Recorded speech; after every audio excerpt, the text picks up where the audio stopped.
The issue is on access to information, and mainly because with the many challenges there are globally, one of the most important for the group that sits at the bottom of this pyramid, from where we stand or where I stand, it's the pillar that's related to access of information as a channel to actually bring this global society back, or to include this group into the global society, to make sure that they are part of the development process. Otherwise, they stay behind.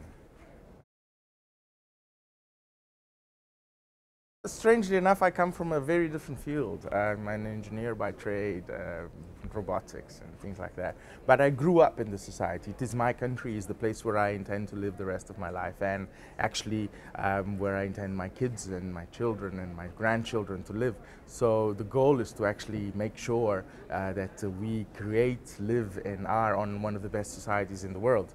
And my personal perspective is that it is not one of those.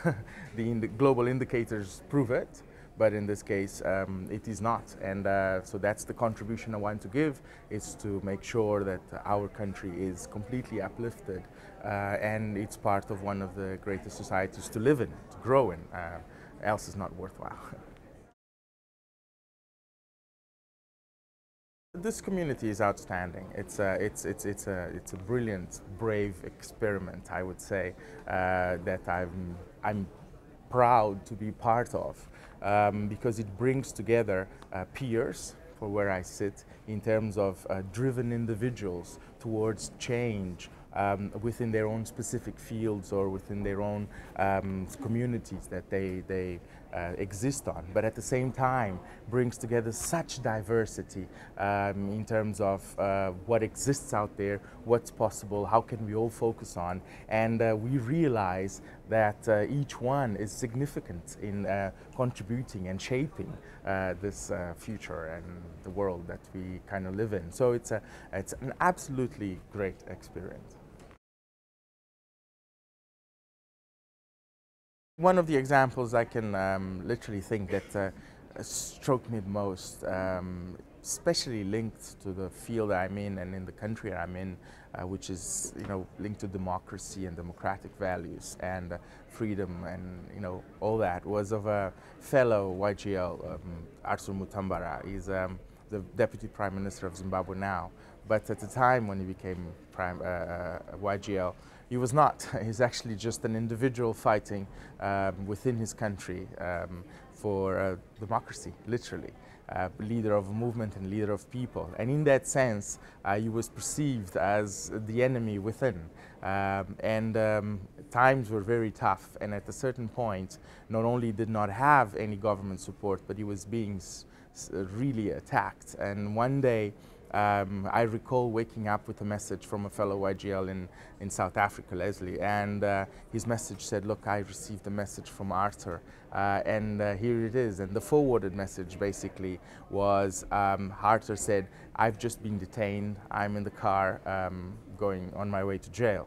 And then what followed from there is that they actually went to his house, they detained him, and this happens a lot in our societies where I come from. The only thing he basically had time to do was grab a cell phone and think of two YGLs he knew that he could send the message for. And from there, that replicated.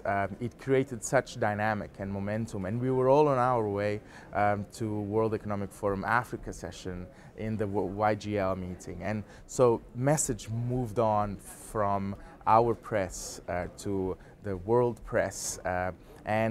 Within 24 hours, there was enough pressure within the group and with to Zimbabwean government that they actually ended up releasing Arthur. And it was such a momentum, because it was a group of 20 YGLs that was sitting in the World Economic Forum session, a normal YGL, but all tense, not knowing what is going on. And Arthur walks in. In a good case scenario, I hope we will have empowered the ones that, I see that we will have empowered the ones that don't get any kind of access to information at all, yeah, to a level where they are minimally informed to what goes on in the world, be it by traditional media, which is still very valid in the societies where I come from, and it's contributing tremendously because people don't have access to electricity, which links to internet and things like that, but they can still read a paper, and that's a tool that will empower like it worked on other societies, or be it through the access of internet, which is fantastic, the access of mobile, but I see information running two different paths which will contribute to the same positive outlook of the world, which is, one is absolutely expensive, very particularly categorized information that will empower specific individuals, but the majority of the information will be freely accessible to all through several means and ways, and in that way we will all be sitting in the same level playing field to try and build our lives. That's my vision. That's basically what we are working on, so that individuals don't have to ever trade anything that is related to their own sustainability for the price of getting access to information. Otherwise, it doesn't work.